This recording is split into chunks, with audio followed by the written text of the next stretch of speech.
네, 안녕하세요. 이서윤의 초중생활 처방전 이서윤입니다. 네, 겨울방학이 다가오고 있어요. 네, 그래서 겨울방학에 우리 초등학생들이 꼭 하면 좋을 거 오늘 6가지를 이야기를 나눠보려고 해요. 어떤 걸 하면 좋을까요? 겨울방학 때는 일단 놀아야 됩니다. 그럼에도 불구하고 또 어머님들이 이제 방학 때 어떤 거를 하면 좀 시키면 좋을까 이런 고민을 하실 것 같아가지고 지극히 개인적인 기준에서 좀 6가지를 선정을 해봤습니다. 그래서 아이와 함께 좀 같이 체크리스트 또는 뭐 어떤 계획으로 만들어 보시는 게 좋을 것 같고요. 저는 6가지를 이제 오늘 꼽아보도록 하겠습니다. 아주 쉬운 수준의 영어 원서를 조금 오랜 기간이 걸리더라도 막 하루에 한 페이지를 읽더라도 언젠가 이걸 내가 끝냈다라는 어떤 성취감을 느낄 수 있게 내가 이만큼의 실력이면 한 요 정도 수준의 막 초등학생들 가끔씩 보면은 막 단어를 막 몇백 개씩 외우고 막 문법 공부하고 있고 근데 그게 나중에는 필요하긴 하지만 초등학교 때 저는 영어에 대한 자신감 결국 이 어떤 성취감을 쌓는 게 영어를 나중에 계속 해나갈 수 있는 힘이 된다고 생각을 해서 영어 원서를 이제 뭐 동화책이든 뭐든 좀 읽으면 좋지 않을까 생각을 하고요. 이제 두 번째로 수학 같은 경우에 초등학교 때 연산 때문에 결국 어머님들이 되게 걱정을 많이 하시잖아요. 근데 반대로 뒤집어 생각해보면 사실 중고등학교 때 연산 못해서 수학 못하는 애는 없거든요.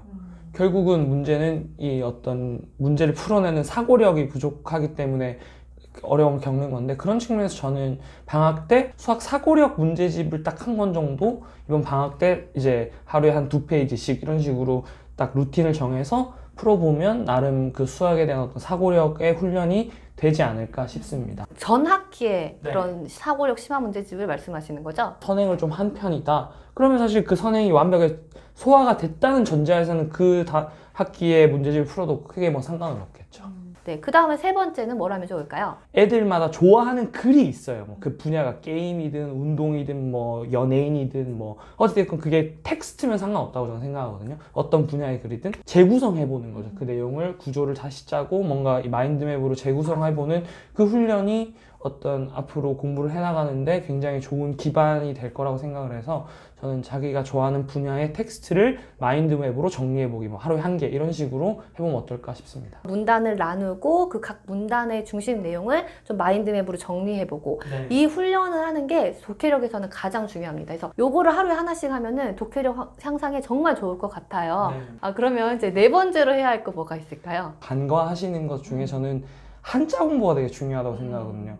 그러니까 영어들은 다 되게 영어는 되게 다들 강조하시는데 한자가 저는 오히려 되게 중요하다고 생각해요. 뭐 수학도 그렇고 심지어 영어도 결국 뭘로 배워요? 한글로 배우잖아요. 그러니까 어떤 의미인지 파악이 안 되는 거예요. 뭐 한자 공부를 할 수 있으면 하는 것도 좋고 최소한 안 되면 국어 사전을 마치 우리 영어 사전 찾는 습관처럼 국어 사전을 좀 습관적으로 찾아보면서 이게 어떤 한자어에 좀 속하는 건지를 파악하는 습관이 저는 있으면 되게 좋다고 생각합니다.